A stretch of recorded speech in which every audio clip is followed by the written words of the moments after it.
믿으면 하나님의 영광을 보게 됩니다. 믿으면 하나님의 영광을 보게 됩니다. 아멘. 살다 보면 우리의 인생이 우리가 바라던 대로 흘러가지 않을 때가 많습니다. 그럴 때는 마음이 많이 힘들죠. 인생이 또 힘들게 느껴지기도 합니다. 저는 이번 주간에 저에게 기도 요청을 하는 두 분을 만났습니다. 그래서 기도 요청도 받고 함께 기도도 했는데, 한 분은 청년인데 중요한 시험, 이제 국가 임용고시를 앞둔 청년인데 너무 떨리고 너무 떨리고 긴장이 돼가지고 잠을 못 자는 거예요, 며칠 동안. 불면증에 너무 시달리고, 그래서 선교사님이 좀 기도해 주시면 좀 평안히 잘 수 있을까요?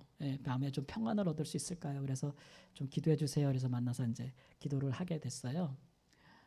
그리고 또 한 가정은 이제 자녀를 낳아서 양육하는데 이 자녀가 생각지도 않은 이제 여러 가지 문제가 생겨서 참 그 자녀의 건강 문제로 너무 고민이 많고 너무 힘들고, 또 하나님께서 도대체 이런 어려움을 왜 내게 허락해 주셨나, 이런 이제 의문을 가지면서 이겨내 보려고 많이 애쓰고 있는 그런 또 성도님을 만나서 함께 기도하고 또 이야기하는 시간을 가졌습니다.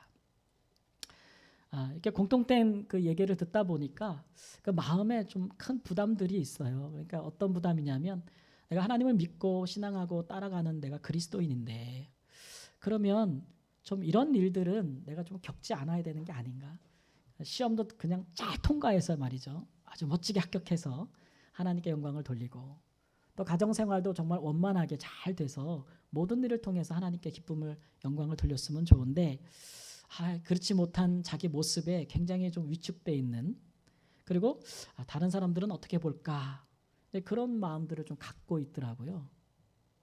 우리 이제 간혹 TV에서 보면, 야, 나도 저렇게 신앙생활 했으면 좋겠다, 나도 저렇게 하나님 믿었으면 좋겠다라고 이제 생각되는 그런 장면들이 있어요. 뭐 흔히 이제 유명한 연예인들이나 아니면 뭐 스포츠 스타 이런 사람들이 TV에서 어떤 막 큰 상을 받는 순간에, 아니면 뭐 어떤 큰 목표를 뭐 메달을 따는 순간에, 그 순간에 공개적인 자리에서 막 뭐라 그래요? 하나님께 영광을 돌립니다. 이게 그러면 야 진짜 뭐, 야 정말 저 사람 믿는 사람인가 보다. 야 저런 사람도 교회 다녀? 예수님 믿어? 뭐 이런 생각도 들고, 그럼 막 전도도 잘 될 것 같고, 야 나도 좀 저렇게 좀 해봤으면 좋겠다. 뭐 이런 생각도 들잖아요. 얼마나 멋있어요. 화려하고 멋지고 아름답습니다. 반면에 또 드는 생각은, 내 인생은 그렇게 화려하지 않은데, 내 인생은 그렇지 않은데, 이런 생각도 들잖아요. 그러면서 우리에게 가장 이상적인 신앙생활은 어떤 모습일까라는 생각을 하게 됐어요. 우리 성도님들에게 있는 그런 부담감, 목사들에게도 있어요. 목사들은 또 목회를 기왕할 바에는 교회가 또 크고 말이죠, 성도님들도 엄청 많고, 그러면 그냥 하나님께 영광 돌립니다 이렇게 말할 수 있을 것 같고, 하나님은 정말 그렇게 우리에게 영광을 받으시길 원하시는 분인가? 또 그런 것을 정말 더 기뻐하실까? 이런 생각들을 하게 됩니다. 오늘 말씀에 보면은 예수님께서 4절 말씀에, 예수께서 사랑하시는 자가 병들었는데 내가 이 일을 통하여 영광을 받겠다, 이 일이 하나님께 영광이 되겠다, 이렇게 말씀하셔서 좀 우리의 일반적인 생각으로는 좀 납득이 좀 가질 않아요. 하나님이 사랑하시는 자가 병들었는데 어떻게 그걸 가지고 하나님께서 영광을 받으신다는 걸까? 뭔가 우리의 일반적인 생각과는 다른, 하나님께서 그의 사랑하시는 자를 인도하시는 길이 따로 있는가, 섭리가 따로 있는가, 이런 생각이 들죠. 솔직히 받아들이기는 좀 어렵지만, 예수님께서 도대체 무슨 생각으로 이런 말씀을 하시는 걸까? 우리가 알기로 예수님이 우리보다 더 하나님을 잘 아시는 분이잖아요. 그러니까 예수님께서 틀린 말 하실 리 없고, 또 아무 뜻 없이 이런 말씀을 뱉으실 리가 없단 말이에요. 그래서 오늘 우리는 이 궁금증을 풀어보려고 합니다. 하나님은 우리의 어떤 인생의 삶을 통해 영광을 받으시는가? 나사로의 인생을 통해서 살펴보려고 합니다. 나사로를 소개하는 첫 마디는 뭐냐 하면 1절에 어떤 병자가 있으니, 이렇게 소개를 해요. 저는 이렇게 본문을 읽으면서 굉장히 불편하더라고요. 어떤 사람을 소개할 때 소개할 수 있는 여러 가지 방법이 있는데 여기 병자가 있으니 이렇게 소개한다는 것은 좀 그렇죠. 예. 성경이 이렇게 소개하는 것은 성경이 그런 것을 당연시 여기는 것은 아니고 그 당시에 사람들이 이 나사로를 바라보는 시각이 그러했다는 것을 말해주는 거예요. 여러분, 유대인의 사회는, 이스라엘 사회는 아주 고도로 율법의 사회예요. 법으로 체계화된 사회.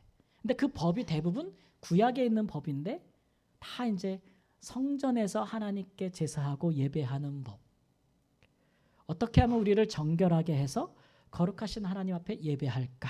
여기에 초점이 맞춰진 법이기 때문에 사람을 볼 때나 사물을 볼 때 저것이 정결한가? 정결하지 않은가? 이런 기준으로 많이 봤단 말이에요.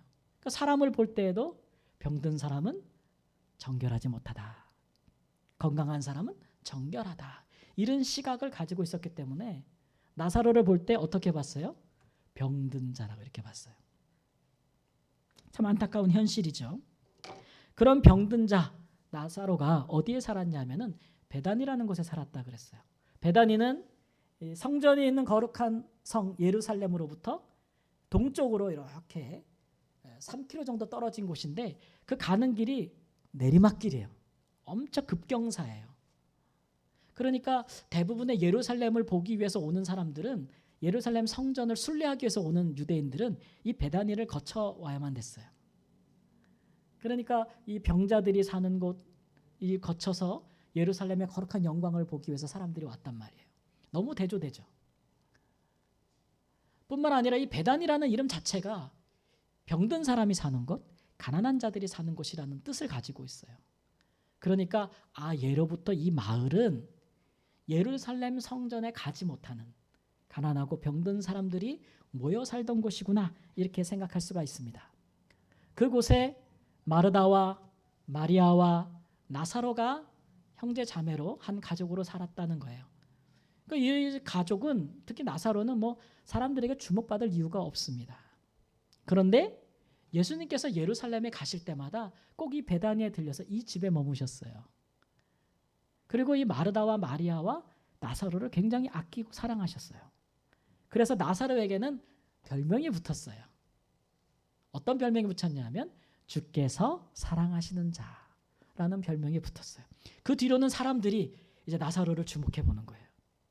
예수께서 사랑하시는 자가 어떻게 살게 될까? 왜 쟤를 사랑할까? 왜 저 병든 자를 사랑할까? 저 가난한 자를 왜 사랑할까? 그 이유가 뭘까? 주목해 보는 관심 대상이 된 것이죠. 그런데 그 나사로가 죽었다 이렇게 말씀하고 있습니다. 그 누이들이 사람을 보내어서 예수님에게 하는 말이 주여 보시옵소서 사랑하시는 자가 병들었나이다 이렇게 말씀하고 있어요. 이 말에 참 깊은 의미가 있죠.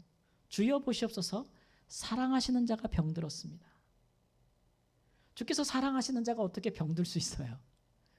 우리 예수님은 있는 병도 고쳐주시는 분이신데 주님께서 사랑하시는 자가 병들었다. 이것은 뭔가 지금 큰 문제가 있어요.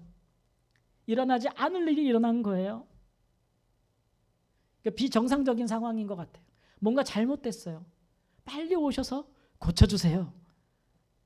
주님 빨리 와주세요. 이런 의미가 있겠죠.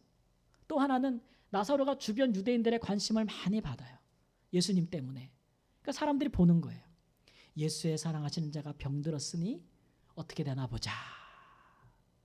그런 분위기가 있으니까 예수님 보고 빨리 와달라는 것이죠. 우리도 이제 가끔 우리의 인생이 우리가 원하는 데 흐르지 않을 때 이런 생각들을 해요. 내가 교회 다니는데 이런 고난이 어려움이 내게 온 것은 이거는 잘못된 일이 아닌가? 이거는 정상적인 믿음 생활, 신앙 생활의 과정이 아닌 것 같다. 뭐가 잘못됐을까? 이런 생각을 먼저 한단 말이에요. 그리고 저도 내가 교회 다니는 사람인데 내가 교회에서 목사고 장로고 권사고 집사고 하는데 가족에 안 믿는 우리 가족이 나를 보면 뭐라 그럴 거야. 혹은 주변에 내가 교회 다니는 걸 아는 사람들이 나를 보면은 어떻게 생각할까? 이 문제가 빨리 해결돼야 되는데 마음이 조급해지죠. 그래서 기도할 때도 하나님 이거 빨리 없애주세요. 이거 빨리 해결되게 해주세요. 막 이런 기도들이 막 조급한 기도들이 나가기 시작하고 그러다 보면 굉장히 실망도 빨리 찾아와요. 낭망도 빨리 오고. 그러나 이렇게 하나님께서 사랑하시는 자들이 병든 것처럼 병이 들거나 고난을 당하거나 어려움에 빠지는 일은 굉장히 흔한 일입니다. 성경에서도 굉장히 흔한 일이고 우리 주위에서도 정말 많이 찾아볼 수 있어요. 중요한 것은 이런 일들이 일어나는 것을 성경이 모른 척하지 않는다는 거야. 숨기지 않는다는 거예요. 다 드러내요, 성경은. 너무 많으니까. 너무 많으니까. 그리스도인이라고 하나님의 자녀라고 세상에서 살면서 세상 사람들이 당하는 여러 어려움과 고난을 안 겪는다? 그런 것들을 경험하지 않는다? 그런 얘기는 없어요. 우리는 그런 일에 면제를 받은 사람들이 아니에요. 어떤 의미에서는 더 상처가 안 되기를 바랍니다. 어떤 의미에서는 더 세상의 고난에 참여하는 자로 하나님은 우리를 인도하세요. 왜냐하면 우리는 하나님께서 세상에서 이렇게 불러가지고 하나님의 백성을 삼으신 후에 다시 세상으로 보내는 사람들이에요. 그런 사람들을 성도라 그래요. 성도. 왜 다시 세상에 보내느냐? 미션이 있기 때문에. 미션, 사명이 있어서. 세상을 구원하는 사명이 있기 때문에 그러는데 우리가 세상에 속하지 아니하고 어떻게 세상을 구원할 수 있겠어요? 예수님 입장에서 얘기하면 예수님께서 우리를 구원하시기 위해서 우리 중에 하나와 같이 되지 아니하시고 인생의 고난과 죄의 슬픔과 죄의 고통과 죄로 말미암은 우리 인생의 모든 사망까지 죽음까지 그가 알지 못하고서야 어떻게 거기서 우리를 건지시겠어요? 이해되시면 아멘. 그래서 예수님이 인간의 몸을 입고 이 땅에 오셔서 우리 육체의 모든 연약함과 죄로 말미암아 고통받는 것들을 짊어지시고 그가 경험하시고 심지어는 지옥까지 내려가셨다가 그가 우리를 구원하는 자가 되신 거예요. 그러면 똑같이 예수님을 믿고 따르는 우리도 우리를 통해 세상을 구원하기를 원하신다면 세상의 인생의 고난을 몰라서야 아픔을 몰라서야 슬픔을 몰라서야 어떻게 우리를 통해 하나님께서 생명의 역사를 일으켜 주시겠어요? 그런 것 때문에 하나님께서 우리에게도 그런 것을 허락하신단 말이에요. 그냥 우연하게 확률적으로 세상 사람들이 말하는 것처럼 재수 없어서 그렇게 일어나는 일들이 아니에요. 나사로 소식을 들은 예수님께서도 화들짝 놀라거나 큰일 났다고 생각하거나 일어나지 않을 일이 일어났다고 생각하지 않으셨어요. 이 소식을 들은 예수님의 반응을 세 가지로 나눠볼 수가 있는데 첫 번째는 4절 말씀에 이 일은 특별한 목적이 있어서 일어난 일이다 라고 생각하셨어요. 이 일을 통해서 하나님께서 영광을 받고 하나님의 아들도 영광을 받을 것이다. 이렇게 이제 말씀을 하셨어요. 이 그리스도인들이 세상에서 당하는 고난은 여러 형태들이 있어요. 한 가지가 아니죠. 그만큼 원인도 다양해요. 하도 성경에 너무 많아서 몇 가지 예를 한번 들어보겠습니다. 하나님께서 귀하게 쓰셨던 모세, 저희 잘 알고 있죠. 모세는 정말 고난을 많이 당한 사람인데 출애굽한 이스라엘 백성들을 약속의 땅으로 인도하기까지 광야에서 그 불순종하고 목이 곧고 하나님을 알지 못하는 이스라엘 백성들을 하나님의 말씀에 따라 인도하고 훈련시키는데 너무 고난을 많이 받은 사람이에요. 그래서 기도할 때 어떻게 기도하냐면 하나님 차라리 나를 좀 죽여주세요 이렇게 기도해요. 생명책에서 내 이름을 지워주세요. 너무 힘든 거예요. 때로는 하나님께서 우리에게 주신 큰 사명 때문에 우리에게 큰 고난이 오기도 해요. 다윗 왕 같은 경우도 보면 다윗도 인생에 참 많은 고난을 당했죠. 도망자로 15년을 살았어요. 한 나라의 왕이 그를 죽이려고 15년을 쫓아다녔으니 얼마나 힘들게 살았겠어요. 그가 그렇게 산 것은 그의 죄와 허물 때문이 아니에요. 하나님께서 오셔서 다윗을 15살쯤에 사울을 대신한 왕으로 기름 부으셨어요. 근데 사울 왕이 그 왕의 자리에서 물러나기까지 시간이 너무 긴 거예요. 그 기간 동안 다윗은 광야를 전전하며 망명을 하며 고난 받으면서 훈련 받았어요. 하나님 앞에. 왕으로서의 덕목, 자질. 철저하게 왕이라 할지라도 하나님께 순종해야 된다는 것을 훈련 받았고, 자기 손으로 칼을 들어서 사울을 죽이고 왕의 권좌를 빼앗는 그런 것은 할 수 없다는 훈련을 받았죠. 왜냐하면 이스라엘 나라는 하나님 나라잖아요. 신정왕국이에요. 이방 다른 나라들처럼 쿠데타를 일으켜서 칼을 통해서 죽여서 피를 흘려서 왕의 자리를 찬탈하는 것이 아니고 하나님이 임명하신 사람이 왕이 되는 나라란 말이에요. 하나님이 그렇게 사울을 내릴 때까지 그렇게 그가 기다리고 인내하는 훈련을 받았어요. 신앙의 연단과 훈련을 위해서 그런 고난을 받았어요. 우리가 잘 알고 있는 구약의 하나님을 경외해서 악에서 떠난 자 욥도 고난을 받았어요. 그 사람이 고난을 받은 것은 어떤 행위에 악이나 허물이 있어서 그런 것이 아니에요. 우리가 욥기를 통해서 보는 것은 사탄이 욥이 하나님을 경외하는 이유에 대해서 하나님께 항변하면서 그를 흔들기고 유혹하기 위해서 그래요. 네가 물질 때문에 하나님을 섬기는 것이 아니냐? 네가 복을 많이 받아서 하나님을 섬기는 것이 아니냐? 네가 번성하여 하나님을 섬기는 것이 아니냐? 너에게 건강한 육체가 있어서 하나님을 섬기는 것이 아니냐?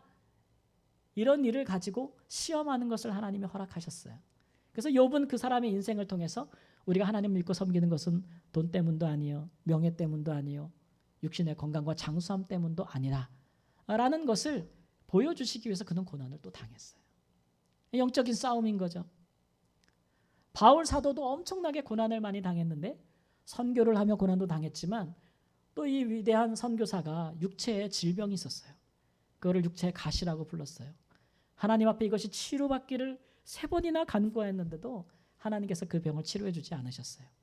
다만 하시는 말씀이 내 은혜가 내게 족하다. 이는 내 능력이 약한 데서 온전하여 짐이니라. 바울 사도가 깨달은 것은 바울 사도가 하나님께 받은 환상과 계시가 너무 큰데 자고하지 않게 하시려고, 자만하지 않게 하시려고, 교만하지 않게 하시려고 그는 또 육체의 가시라는 고난을 받았어요. 그 외에도 많죠. 베드로 사도는 베드로전서 4장 1절 말씀에 말씀하기를 육체의 고난은 죄를 그친다 그랬어요. 때로는 하나님의 자녀들이 죄를 안 지고 싶은데 계속 진단 말이에요. 죄를. 그럴 때 하나님께서 육체의 고난을 통해서, 육체가 고난당하면 죄를 못 짓잖아요. 죄도 육신을 갖고 짓는 거니까. 때로는 그래서 하나님께서 고난을 주시기도 한다고 했어요. 아담과 하와도 범죄한 후에 육체의 고통을 당할 때에 그들이 자신의 죄의 결과가 어떠한 것임을 알았어요. 그러니까 고난은 여러모로 우리 하나님의 자녀들에게 하나님의 특별한 계획과 뜻이 있어서 주시는 것들이지 우리를 망하게 하려고 괴롭히려고 주시는 것은 절대 아니에요. 그리스도인들의 모든 인생 가운데 겪는 고난과 슬픔은 그걸 통해 하나님께서 영광을 나타내시려고 하심이에요. 모세도 그렇게 죽여달라고 너무 힘들어서 그럴 때 하나님께서 하나님의 영광을 보여주시잖아요. 하나님의 영광을 보여주시고, 다윗도 시편에 보면은 그가 왕이지만 또 선지자로서 하나님께 기도할 때에 하나님께서 그의 후손을 통해서 메시아를 보내겠다는 그런 예언과 계시를 주세요. 그 계시를 받고 너무 기뻐서 그가 하나님을 찬송하는 것이 시편에 나와 있어요. 주님의 영광을 본 거예요. 욥도 마지막에 하나님의 영광을 보고 그의 모든 궁금증이 풀리죠. 내가 잘못한 것이 없이도 내가 왜 이런 고난을 당하는가? 하나님 무슨 이유입니까? 그런 많은 고민에 대한 질문들을 하나님께 던질 때에 하나님께서 하나님의 영광을 나타내 주심으로 그 궁금증을 해결해 주세요. 이처럼 우리가 당하는 고난은 하나님께서 그 믿는 자에게, 그 따르는 자에게 하나님의 영광을 보여주심으로써 이 보다 더 깊은 신앙의 세계로 하나님과의 깊은 관계로 인도해 주시려는 목적으로 주시는 거예요. 이것이 이제 우리에게 위로가 되는 것이죠. 여러분 나사로를 보세요. 나사로는 죽었어요. 근데 다시 살아났어요. 근데 아마 나중에 또 죽었을 거예요. 그죠? 안 죽었으면 지금 우리 중에 있을 수도 있잖아요. 다시 죽었어요. 근데 그가 그 인생 중에서 병과 죽음을 경험하고 잠시라도 다시 살아나는 부활을 경험한 것은 우리 예수 그리스도 하나님의 아들에게 사람을 살리는, 생명을 살리는 부활의 영광의 능력이 있다는 것을 알게 하시기 위함이에요. 그걸 보여주시기 위함이에요. 그걸 체험한 것이죠. 그래서 우리도 이제 알아요. 우리의 육신이 점점 후패해지고 낡아지지만, 그러나 우리가 하나님 앞에 우리 인생의 육체의 생을 마감하는 날 우리 하나님께서 또 다른 생명을 우리에게 주실 것이다. 썩지 아니하실 것을 주실 것이다. 아멘. 우리가 나사로를 통해서 알고 예수님의 부활을 통해서도 아는 것이죠. 이렇듯 이 하나님의 자녀들의 고난은 세상에서 하나님의 영광을 나타낼 수 있는 그런 중요한 계시 사건이에요. 어려운 말이지만 굉장히 중요한 말씀. 우리들이 당하는 고난은 하나님의 영광을 드러낼 수 있는 계시 사건이에요. 그러니까 우리가 신앙생활하다가 어려움 당하고 인생에 고난이 오면 이런 생각하시면 안 돼요. 뭘 잘못했지? 뭐가 잘못된 거야? 이거는 따라해 보세요. 수준이 낮은 거예요. 신앙의 수준이 아주 낮은 거예요. 우리에게 고난이 오고 정말 내 인생에 여러 어려움들이 오면 이렇게 생각하셔야 돼요. 이 일을 통해서 하나님께서 어떤 영광을 나타내시려고 하나. 할렐루야. 이 일을 통해서 하나님께 어떤 영광이 바쳐지겠는가. 이런 생각을 하셔야 돼요. 그게 수준 있는 자들의 신앙생활이에요. 예수님이 그러셨잖아요. 나사로의 병든과 죽음의 소식을 듣고 이 일을 통해서 하나님이 영광을 받으실 것이다. 그런 예수님과 똑같은 그 믿음의 신앙적인 사고가 우리에게 필요해요. 왜냐하면 그것이 우리의 삶을 결정하기 때문에 그래요. 그러한 신앙, 이 생각이 선교지에서 있다 보면 여러 가지 깨달음들이 많은데, 제가 깨달음 중에 하나는 어떤 새로운 사역을 하나님께서 열어주실 때마다 꼭 고난이 저한테 와요. 처음 사역을 열 때는 우리 자녀가 아파서 죽을 수 있는 위기에 빠졌었고, 또 제가 이 병원 사역을 열 때는 함께 이 일에 후원하기 위해서 왔던 사람들이 사고를 당했어요, 말라위에서. 그래서 엄청나게 어려운 일이 있었고, 우리 성도님들 기도하신 기억나죠?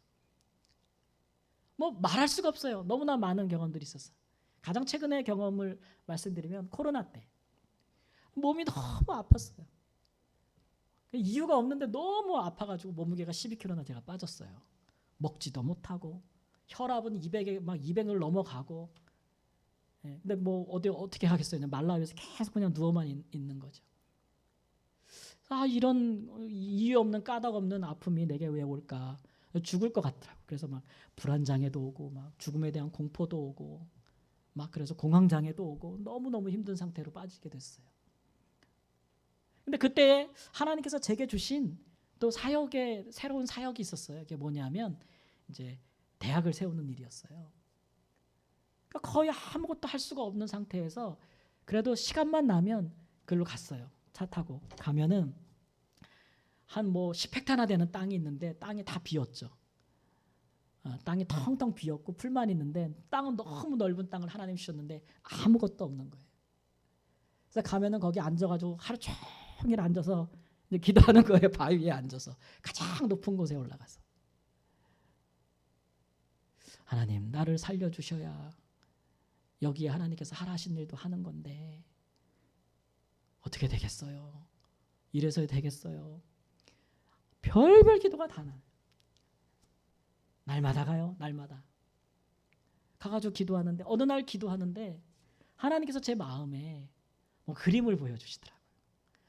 아무것도 없는 황무한 땅인데 그 땅에 정말 많은 젊은 사람들이 그 땅에서 공부하고 하나님의 사람들로 자라지는 그 땅이 빼곡하게 건물로 선 것들을 하나님이 보여주시는 거예요. 그래서 제가 생각했어요. 죽지는 않겠구나. 죽지는 않겠구나. 근데 여러분 코로나 때 어떤 일이 이루어졌는지 아세요? 2년 동안 제가 안신년 나오기 전까지 2년 동안에 그 황폐했던 땅에 전부 건물로 채워졌어요. 그 2년 동안에 거기에 새로운 고등학교가 세워졌고 또 교육대학과 신학교를 할 수 있는 대학 건물들이 다 세워졌어요. 놀랍죠? 하나님이 그런 영광을 보여주시더라고요. 제가 기도할 때, 제가 고난 중에 있을 때. 그래서 그 영광과 비전을 사람들과 나눴더니 코로나 중에 한국 사람들이 말라이까지 온다는 게 말이 돼요? 코로나 중에.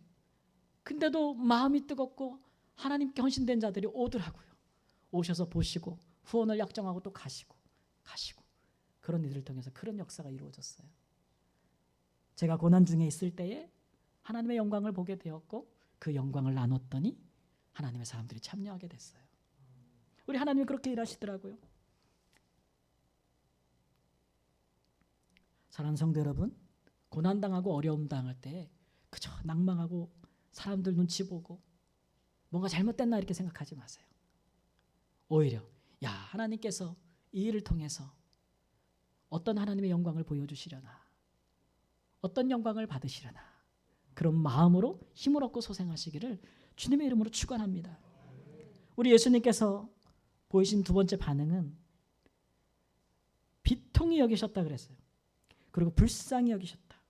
그리고 같이 눈물을 흘리셨다, 이런 말씀이에요. 비통히 여기셨다는 말은 어떤 의미냐면 분노하셨다는 얘기예요. 예수님께서 지금 분노하셨어요. 이 분노의 감정인데 예수님이 굉장히 복합적인 감정을 가지고 계신 거죠. 나사로의 죽음을 관해서 분노하시고 또 불쌍히 여기시고 또 눈물을 흘리며 슬퍼하시고. 마르다와 마리아가 예수님을 보자마자 이런 말을 해요. 주님이 여기 계셨다라면 우리 오라비가 죽지 않았을 것입니다. 그 말을 듣고 예수님께서 굉장히 분노하셨어요. 사람을 향한 분노는 아니고 내가 여기 좀 더 일찍 왔어야 되는데, 내가 좀 더 서둘러 왔어야 되는데 그렇지 못했구나, 그것에 대한 분노도 아니에요. 왜냐하면 시간적으로 따져보면 예수님께서 이미 그 소식을 들은 직후 나사로는 죽었어요.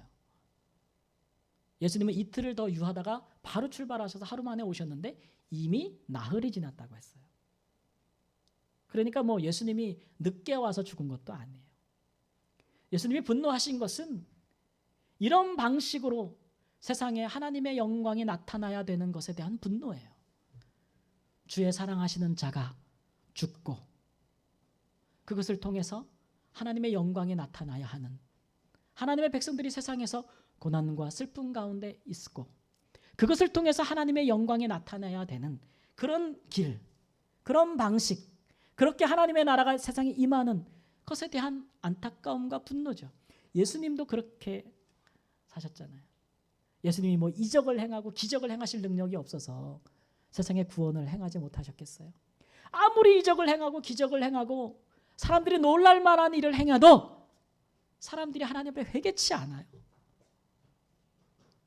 죄를 회개하고 하나님 나라의 백성이 되지 않아요.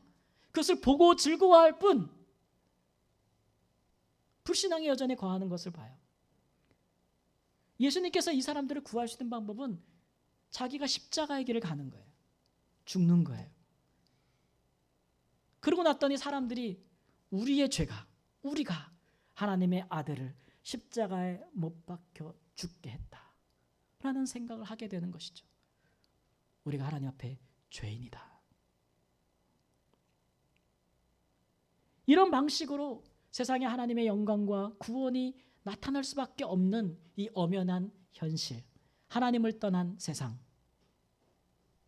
믿는 자들의 헌신과 희생을 통해서 이루어지는 하나님의 나라, 그런 것들에 대해서 예수님께서 분노하신 것이죠. 그러면서도 그 길을 함께 가는 자들을 향한 불쌍히 여기심, 그 고통에 함께 우심, 이런 것들은 예수님께서 우리를 무슨 수단으로 생각하지 않는다는 걸 보여줘요. 너희들은 다 하나님의 영광을 위한 수단이야, 방법이야, 도구야, 이렇게 여기시는 게 아니에요.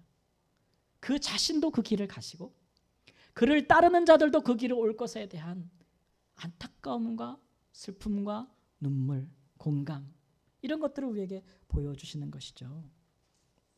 여러분, 우리가 슬퍼할 때 우리 하나님도 함께 슬퍼하십니다. 우리 예수님은 우리의 모든 슬픔과 연약함을 아시는 분이에요.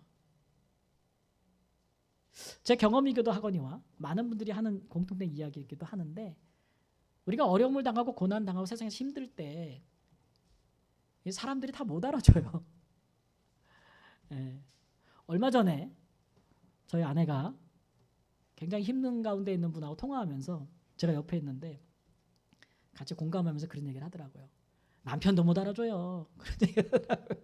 나는 여태까지 굉장히 애쓴 것 같은데 남편도 못 알아주더라고요. 그런 얘기 하는데 솔직하게 생각하면 그렇죠. 예. 남편도 못 알아줘요. 같이 내가 경험한 게 아니고 내가 경험한 게 아니면 못 알아주죠. 내가 경험한 일에 대해서는 저 알아줄 수 있어요. 제가 같이 경험한 고난에 대해서 동일한 경험을 하고 있는 분에 대해서는 공감할 수 있고 같이 슬퍼할 수 있더라고요. 근데 그렇지 않으면 몰라요. 아무리 같이 살아도. 우리 예수님은 다 아시는 분이에요. 그가 친히 모든 질고를 경험하신 분이기 때문에 얼마나 위로가 되겠어요. 그러니까 우리가 그런 일을 당할 때 주님께 나가기를 주저하지 마세요.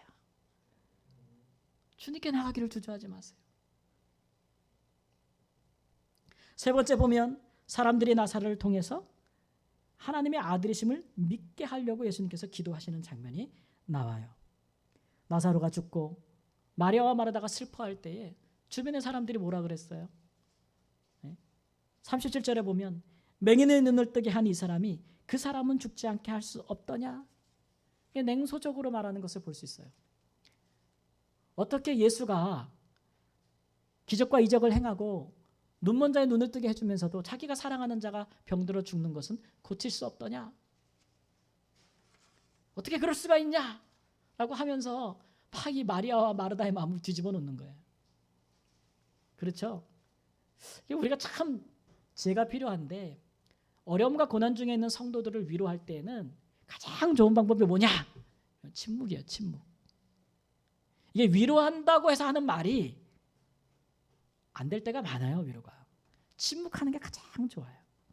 말하고 싶으면 누구에게 말해요? 하나님께 기도하면 되니까. 위하여. 그게 지혜로운 성도의 위로하는 방법이에요. 그래서 이제 마리아 마르다가 마음이 흔들리는 거예요. 마르다도 처음에 예수님께서 오셨을 때는 나는 이제라도 주께서 무엇이든지 하나님께 구하시는 것을 하나님이 주실 줄을 압니다 라고 얘기했어요. 근데 사람들이 자꾸 이렇게 얘기하니까 마음이 흔들리죠. 예수님께서 돌을 옮겨 놓으라 그랬더니 예수님 죽은 지 나흘이나 됐어요. 냄새가 나요. 예수님께서 하실 일이 없다는 거예요. 다 끝났다는 거죠. 예수님 말씀에 내 말이 내가 믿으면 하나님의 영광을 보리라 하지 아니하였느냐 이렇게 말씀하셨어요. 이 마르다의 믿음을 다 잡아주시는 거예요. 고난당하는 사람들이 할 수 있는 유일한 것은 뭐냐면 끝까지 믿음을 붙드는 거예요. 예. 선하신 하나님을 붙드는 거예요. 그러면 하나님께서 그 일을 통해서 이루실 일들을 보여주세요. 영광을 나타내세요. 여러분 그렇게 우리는 세상에 우리가 하나님의 증인이라는 것을 드러내는 사람들이에요. 우리는 특별한 사람들이에요. 세상에서. 당하는 일은 똑같아요.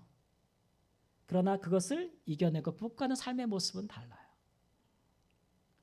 세상 그 어떠한 것도 우리의 믿음을 흔들 수 없음을 나타내는 사람들이 바로 하나님의 증인들이에요. 우리 그렇게 부름받은 사람들이니까 어떤 상황이 와도 믿음이 흔들리면 안 돼요. 믿음은 우리가 가장 마지막까지 붙들고 있는 거예요. 이미 죽은 나사로를 무덤에 있는 자를 우리 예수님께서 마치 살아있는 자를 부르심과 같이 나사로야 나오라 이렇게 말씀하고 있어요. 우리 예수님께서도 우리에게 하시는 말씀이 동일하죠. 우리의 모든 현재 상황과 우리의 모든 형편 가운데서 마치 우리가 고난 중에 있으나 고난을 당하지 않은 것처럼 우리가 죽은 자 같으나 죽지 않은 자, 산 자처럼 예수님은 얼마나 믿음 안에서 우리를 부르세요. 누구누구야 나오라. 나오라. 그렇게 하나님의 영광을 우리의 삶에 나타내기를 원하십니다. 각 사람에게 각 사람을 통하여 하나님이 드러내실 영광을 드러내실 거예요. 걱정하지 마세요. 걱정하지 마세요. 사랑하는 성도 여러분, 고난은 예수님을 믿고 따르는 사람들에게는 아주 익숙한 일입니다. 놀랄 일도 아니고 두려워할 일도 아니고 낯선 것도 아니에요. 우연히 당하는 것도 아니고 하나님께서 우리를 하나님의 사람으로 살게 하시려고 우리를 통해서 하나님의 어떠하심을 세상에 나타내시려고 하나님께서 우리에게 허락하신 일들이에요. 그러니까 머리로는 이해할 수 없지만 믿음으로는 받을 수 있어요. 믿음으로는 받을 수 있어요. 그러면 하나님의 영광을 참여할 수 있습니다. 사랑하는 성도 여러분, 고난 중에도 믿음으로 하나님의 영광을 보는 자리에 나아가기까지 흔들리지 마시고 그렇게 하나님께 영광 돌리는 삶을 사시는 건 어떻겠습니까? 기도하겠습니다.